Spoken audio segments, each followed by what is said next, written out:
We are the youth in the Diversity Festival Erasmus project, powered by Brice Intercultural and co-funded by the Erasmus Plus program of the European Union.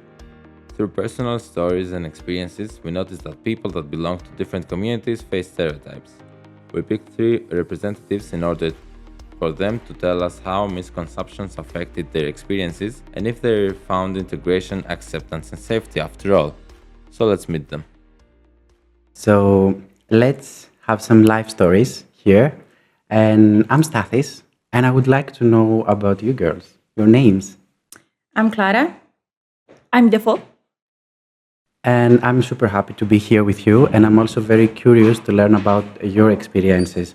So I really want to know, like, where did you grow up?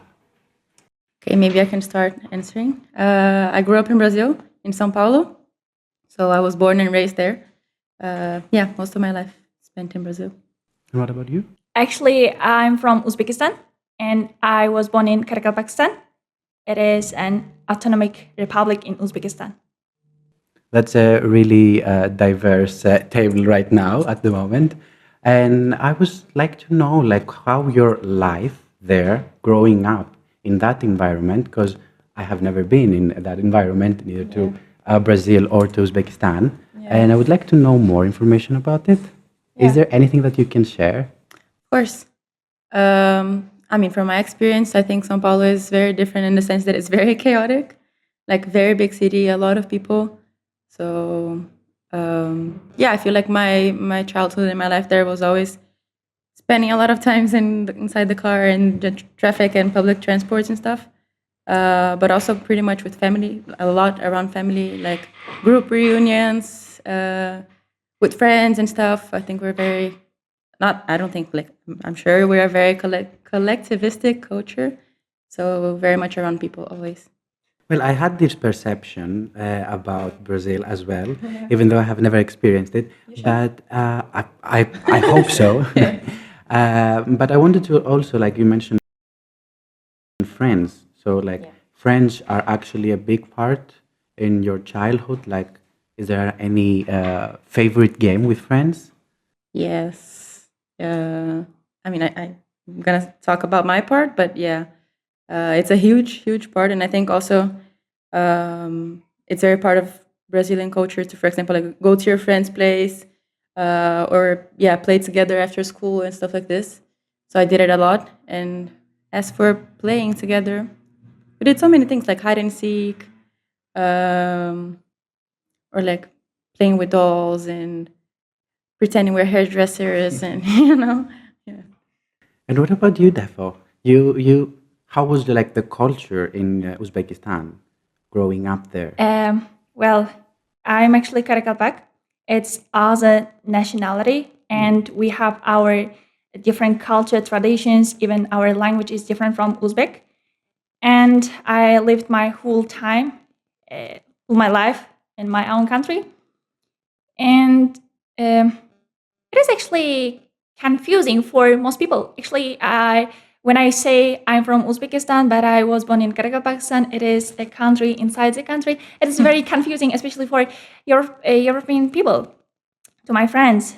And and my country is very famous for our historical cities, food, and culture as well.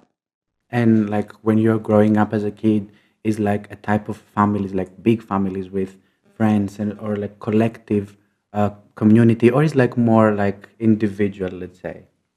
Yeah, individual. Okay. So like playing with kids in neighborhoods and streets? Yes, we do. Yeah. And is there any specific game that it was your favorite? Since my childhood, I love playing with ball. But once I broke this bone, just by simply playing with ball on my own, and I'm afraid actually to play, but I love it. But you see yourself overcoming that. Yeah. Okay, that's really nice of you. So, and I would like to ask also, like, how was the transition? Now, are you living still both of you in your hometown? Have you moved out? So would you like to start first, Tara? Yeah. No, I'm not in Brazil. I moved abroad 5 years ago. So when I was 18 and now I'm 23. So yeah, just a quick recap. First, I moved from Brazil to the Netherlands in Rotterdam. Then now I'm in Lisbon in Portugal. And what is let's say, the thing that made that transition like maybe a bit shocking, like something that it was like a wow moment, like Like surprising. surprising and different from what you have been used to? I think I'm gonna say more about the Netherlands because it was the first big change. Um, but I think for me, the main two things are the food culture. Brazil is huge. Food is our body, soul, mind. Everything is around food, and I can say it's very good actually. But moving to the Netherlands, like they eat bread for lunch, and I was so shocked. Like, how come you're not eating like food? Like rice, beans, veggies, and stuff. So this was really shocking. And also, as I said, like I grew up in São Paulo. It's also not the safest place. So walking in the street, like, what? You're not in a car? You can bike? That was so shocking. Yeah, that was, yeah. Okay, interesting. Yeah. Interesting transition. Yeah. And what about you, Defo? Like, are you still living in your hometown? And no, I moved to Italy 3 months ago. I came to Sicily on 1st of November to my studying. And my Italian life in this month. Well, I haven't experienced any culture shock because I searched about lifestyle, about its culture, traditions. But one thing I love it is coffee. Italians are like hugely exposed to drinking coffee, and I'm really like committed to it. So yeah, especially and plus it's food. Hmm. Italian food is their own, like the symbol of their culture, especially pizza, and I love it. And how was that transition for you? Like from the food from your own culture, moving to the food culture of Italy? It's really heartbreaking, the point, because I miss my own cultural food sometimes. But maybe because of being flexible, I adapted quickly. Yeah. So also, as you mentioned, you're like you did some research. So when you moved there, you knew a bit about the culture of Italy. Okay, that's a nice move. And I also wanted to know regarding like your cultural background. Did you experience any moment like now that you both of you shared that you're living abroad from your hometowns? Any moment that you felt like you have to explain something because people misunderstood a behavior or something you said, which is related to your own cultural background? Yeah. I think one of the first ones that I realized it was different.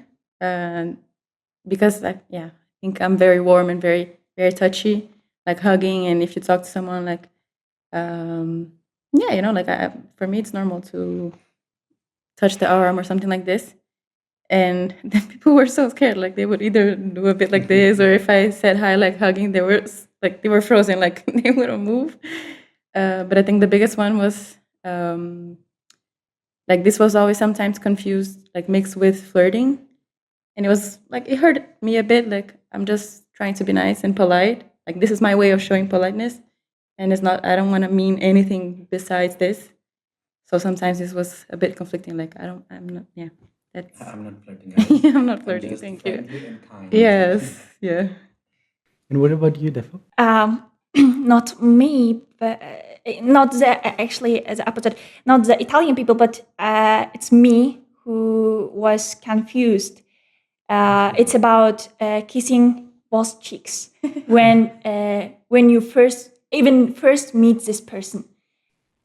Is that something that you are doing or like Italian culture? It is in Italian culture when you meet someone, even it's your first time, you kiss both cheeks. it is kind of something, I don't know, weird for me at first. Because in my own country, we just do this with hands, we shake hands, or we hug. Especially me, I'm not so touchy person. So at first it was odd. Can I just add? I feel like it's funny the context. Yeah. Because exactly what I'm saying, that I would go for the kiss, and you will probably feel like, you would like shake hands or feel a bit weird or awkward. So I find it funny, like the contrast. For example, during my first experience about kissing these cheeks, I met a friend. It was the first our meeting, and I was gonna shake his hand, and he was going to kiss me, and okay, what? What are you doing? Stop. Yeah, kind of. Then I'm getting used to it. Yeah. Yeah, it's both understandable, and I feel exactly that this table is the interception of exactly that kind of small habits that in different cultural backgrounds we usually have. Yeah. But like, I think it's always nice to greet people in any way and any form that you feel comfortable with. And moving on now, I think I have one last question for you. And I don't know, but like, I think home is important. And I want to know from both of you what home means, like right now for you, now that you are abroad, now that you experience something else in a different cultural setup, what home means for you. Hard question. Um, That's why it's the last one. I don't have a ready answer. I think home, like home, like my heart home, it would always be Brazil for sure. Like that's where my people are, my family. Even with all the chaos in São Paulo, I go back. I'm like, ooh, like home. It feels. I know where I am. It feels familiar. But at the same time, I know that I'm not coming back that soon. So I also have to find home and feel at home somewhere else. Um, for now, my physical home is in Portugal, and I really like it. I feel welcomed. I feel included, and yeah. But I'm not sure if it's the home, like the place I'm gonna be and make my life. But So it's about also like the feeling, not exactly about the physical where the home is yeah, located. no. It's about like any kind of specific value that you put on this definition of home. Yeah, and I think for me it was very clear throughout this, like all of these experiences I've had, also living alone and stuff. That I at the beginning I thought like feeling at home was all about me and how I felt, but I'm 100% sure it also depends so much on the people you have around you, and it makes such a difference.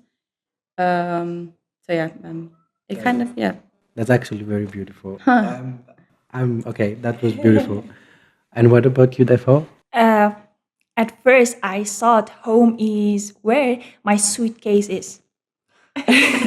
But it is not. I understand that home is a place where people wait for you to come back. Maybe your family, your friends. And home is a place that I find love and peace. Oh, nice. I am like that close to start crying. But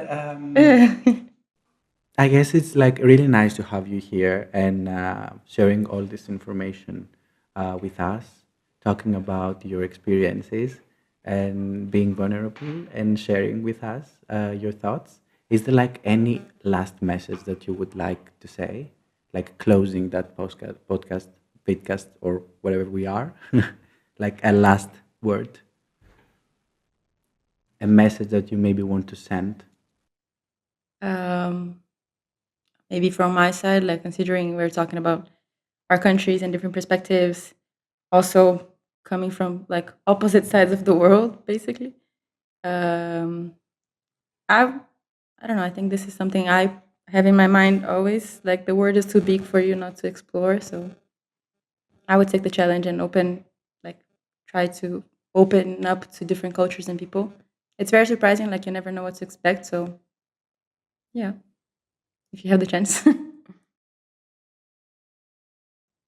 Um, I feel I'm taking a life lessons recently because living in other country and talking with from different cultures people feels like at first different and difficult, but I understand that the more a person is flexible and adaptable, it becomes much easier to talk, to be open, and to connect with local people. Yeah. I truly thank you for that. And that's a goodbye from us. Thank you for watching.